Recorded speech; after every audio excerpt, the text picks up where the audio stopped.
देखो, ये मृत्यु है तुम्हारी। जब शरीर राग त्यागना है तो तुम शरीर से भोग भोगोगे तो आसक्ति शरीर की पुष्ट होगी, आसक्ति भोग सुख की पुष्ट होगी, है नहीं। कितने दिन शरीर रहेगा, कितने दिन भोग रहेंगे। विचारवान बनो। ब्रह्मचर्यम चरंती, ब्रह्मचर्य का पालन करो। उपासक जो ब्रह्मचारी होता है उसका खिला हुआ चेहरा रहता है, जैसे कमल खिला हुआ। बिना किसी कारण के उसकी मुख मुद्रा में प्रसन्नता होती है। जो ब्रह्मचर्यहीन होता है बुझा हुआ चेहरा होता है, तेजहीन, बिना किसी कारण के वो शोकग्रस्त लगता है। बैठा है, आपको लग रहा है शांत है, लेकिन आप चेहरे को देखो, वो एक शोकग्रस्त है, कुम्हलाया हुआ चेहरा, अशांत चेहरा। मुख प्रसन्न, तन तेज विराजा। यह है ब्रह्मचर्यम चरंती, भगवत आराधन संपन्न उपासक का। जैसे आग में पैर रखते हुए कोई चले तो कैसे चलेगा, ऐसे ही ब्रह्मचारी की पहचान है। इतनी स्फूर्ति उसके अंदर होती, जैसे आग में चलने वाला पूरा पैर नहीं रख पाएगा, अगला कदम रख देगा क्योंकि ताप लग रहा है, ऐसे उसकी स्फूर्ति होती पैरों में। उसकी आंखें एकाग्र रहती है, चंचलता इधर उधर या बार बार झपकना यह विषयी पुरुष का लक्षण है। बार बार पलक झपकना यह विषयी पुरुष का लक्षण है। इधर उधर ताक झांक, चंचलता, ऐसा बैठे तिनका तोड़ रहा है, पैर हिला, ये सब विषयी पुरुष के लक्षण है। ये तो बिल्कुल साधारण स्पष्ट दिखाई देता है आदमी विषयी है या ब्रह्मचारी है, एक सेकंड में लक्षण होते हैं। आपको जब भगवत मार्ग का अवसर मिला है तो गृहस्थ हो, संतान हो गई, ब्रह्मचर्य से रहो। नहीं चाहिए संतान तो भ्रूण हत्या, गर्भ हत्या जैसे महापाप करने की क्या जरूरत है। उसी वीर से संतान उत्पन्न होती है जिसको आप नष्ट कर रहे हो, जिसको आप ऐसे पानी में बहा रहे हो, व्यर्थ फेंक रहे हो। तो उसको भ्रूण हत्या का पाप लग रहा है तो तुमको पुण्य लग रहा है, वीरपात कर रहे हो तुम्हें भी वही हत्या लग रही है, क्योंकि उसमें वही जीवात्मा है जो मां के गर्भ में जाके बालक रूप धारण कर लेती है, उसको तुम नष्ट कर रहे हो। पर बुद्धि भ्रष्ट हो गई है, समझ में नहीं आता, व्यर्थ में वीरपात करते हो, व्यर्थ में। तुम्हारा भजन बनेगा, तुम अध्यात्म के योगी बनोगे, मजाक है अध्यात्म का मार्ग। होश में हो जाओ, ये मन के दुलार को बंद करो। जब तक इच्छा ही नहीं भगवत प्राप्ति की तो फिर तुम कैसे भगवत प्राप्ति कर पाओगे। भगवत प्राप्ति की इच्छा कैसे होगी जब तुम्हारी इस तरह से निंदनीय वृत्तियां हैं। इंद्रियों को दुलार कर रहे हो, मन को दुलार कर रहे हो, भगवत प्राप्ति चाहते हो, आचरण नीच और चाहते हो उच्च पदवी। सावधान हो जाओ। यदि क्षंतो ब्रह्मचर्यम चरंत, ब्रह्मचर्य बहुत बहुत आवश्यक है, सबके लिए आवश्यक है, स्त्री पुरुष सबके लिए आवश्यक है। आप उसको केवल भगवत प्राप्ति से ही मत समझिए। अरे जीना है तो ब्रह्मचर्य की आवश्यकता है, स्वस्थता की आवश्यकता है, प्रसन्नता की आवश्यकता नहीं। मरा हुआ जीवन, रोज सुबह शाम निकल रही, रोज जीवन जा रहा, किस काम का जीवन। गया गई, रात्रि गई, दिन गया, समय जा रहा है। तुम्हारा उद्देश्य क्या है, तुम्हारे हाथ क्या लग रहा है, क्या प्राप्त कर रहे हो। विचार ही नहीं रह गए, विवेक ही नहीं रहे, पशुवत बस ऊपर चमड़ी में सुंदरता का लेप करके और मलमूत्रों के भांड में प्रियता करके पूरा जन्म नष्ट कर देना।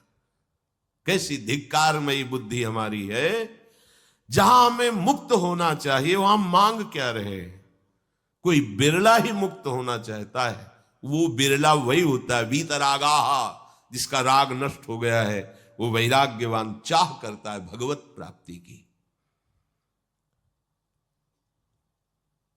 जो भगवत प्राप्ति की इच्छा रखता है और ब्रह्मचर्य का पालन करता है, उसकी इंद्रियां शांत हो जाती है। सिद्धांत समझो।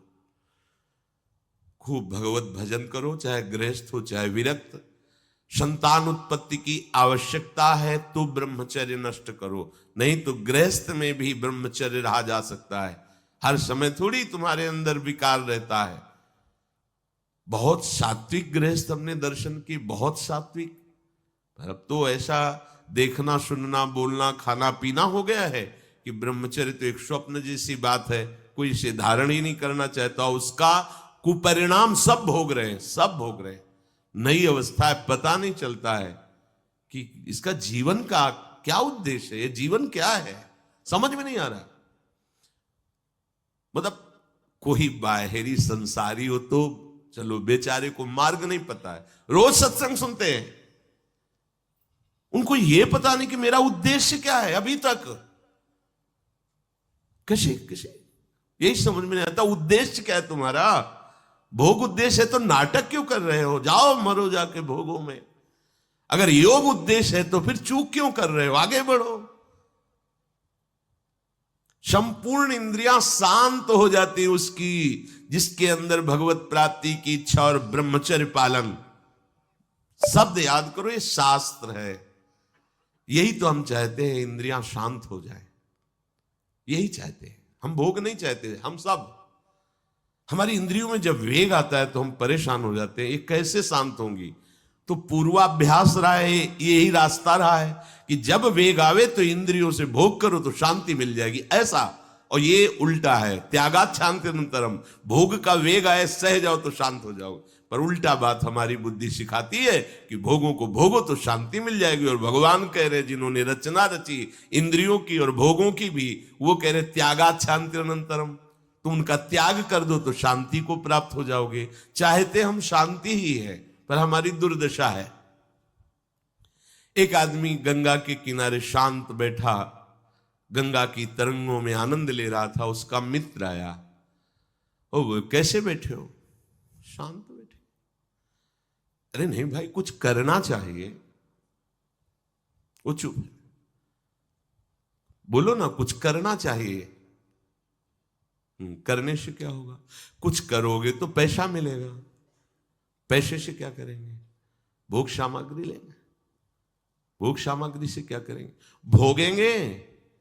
भोगने से क्या होगा, शांत हो जाएंगे।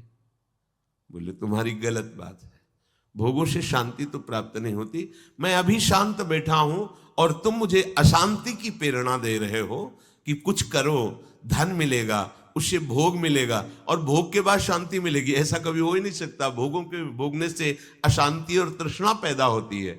बस ऐसा ही मेरा मित्र मन है, ये सिखाता है, यही सिखाता है। हम शांत बैठना चाहते हैं, ये मुझे अशांति के मार्ग में लेकर शांति दिखा रहा है। संभालो संभालो।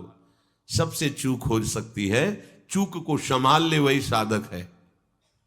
अगर चूक ना हो तो साधक थोड़ी हो, तो सिद्ध है।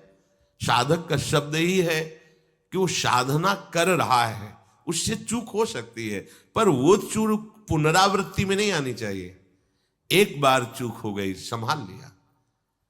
भगवान उस चूक को चूक ही नहीं मानते जो संभाल ली जाए। जो बार बार पुनरावृत्ति की जाती है वो अपराध है, वो दंड है, उसको भोगना पड़ेगा। कोई और दंड नहीं देगा, वही क्रिया, वही चेष्टा तुम्हारी तुम्हें जला देगी, तुम्हें अशांत कर देगी। एक क्षण की चेष्टा पूरे जीवन भर के लिए तुम्हें जलन पैदा कर सकती, पूरे जीवन। एक चेष्टा तुम्हें विमुख कर सकती है, पूरा जीवन बर्बाद कर सकती है। तत्ते पदम संग्रहेण प्रवक्षे, ये समस्त साधनों का आखिरी फल है। जब कोई भगवत प्राप्ति की इच्छा करके ब्रह्मचर्य, ये बहुत खास बात है, बैठा लीजिए आप सब। ब्रह्मचर्य की अत्यंत आवश्यकता है। बिना ब्रह्मचर्य के अध्यात्म की चढ़ाई पर नहीं चढ़ सकते हैं। आपको परेशानी इसलिए होती कि आप उसी का चिंतन करते हैं। चिंतन छोड़ दीजिए, अभ्यास के द्वारा ऐसा चिंतन कीजिए। ऊपर प्रभु ने वर्णन किया, अभ्यास योग युक्तेन चेतसा नान्यगामिना। अपने चित्त को प्रभु के नाम रूप में लगाइए। भोगों का चिंतन ही ना हो तो कोई परेशानी नहीं भोग त्यागने में। भोग त्यागने में इसलिए परेशानी है कि हमारा भोग चिंतन मुझे चैन से नहीं रहने देता।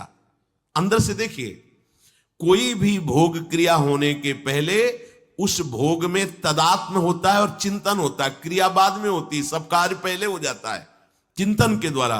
अब चिंतन के द्वारा उससे जो सुखानुभूति हो रही, अब वो क्रिया में सुखानुभूति प्राप्त करना चाहता, वो है नहीं। फिर क्रिया के बाद फिर चिंतन, फिर क्रिया, फिर चिंतन, दुर्गति को प्राप्त हो जाता है। चिंतन बदल गया, फिर क्रियाओं का कोई महत्व ही नहीं रह गया, भोगों का कोई अस्तित्व ही नहीं रह गया। जिसका अखंड चिंतन चलता है, कोई भी विषय उस पर अपना प्रभाव नहीं डाल सकता, सब इंद्रियां शांत हो जाती है। अब उससे प्राप्त हुआ जो आखिरी फल है साधना का, भगवान कह रहे ये आखिरी फल है। पदम संग्रहेण प्रवक्षये, वो उस परम पद में प्रवेश कर जाता है। परम पद में अच्छी तरह से उसका प्रवेश हो जाता है, अर्थात फिर कभी नहीं लौटता है, उसे परम पद कहते हैं।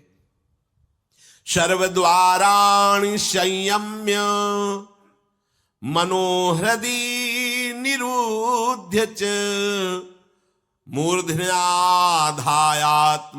प्राण मां स्थितो योग धारणम् ओमित्येकाक्षरं ब्रह्म व्याहरन् मामनुस्मरन् यह प्रयाति त्यजन् देहं स याति परमां गतिम। श्री भगवान कह रहे, जब वो ब्रह्मचर्य से भगवत प्राप्ति की इच्छा करके चित्त से निरंतर मेरा चिंतन करता है तो इंद्रियां शांत हो जाती हैं। इंद्रियों के संपूर्ण द्वारों को रोक दिया, आंखें खुली हैं या बंद, केवल नाम दिखाई दे रहा है या मंत्र दिखाई दे रहा है, या मंत्र अधिष्ठात्र देवता श्यामा श्याम दिखाई दे रहे हैं। ये आंख बंद करके ध्यान लगाना कमजोरी है, क्योंकि अभी उसे बाहर कुछ और दिख और अंदर कुछ और। इसलिए जब बाहर भीतर एक बात हो जाती है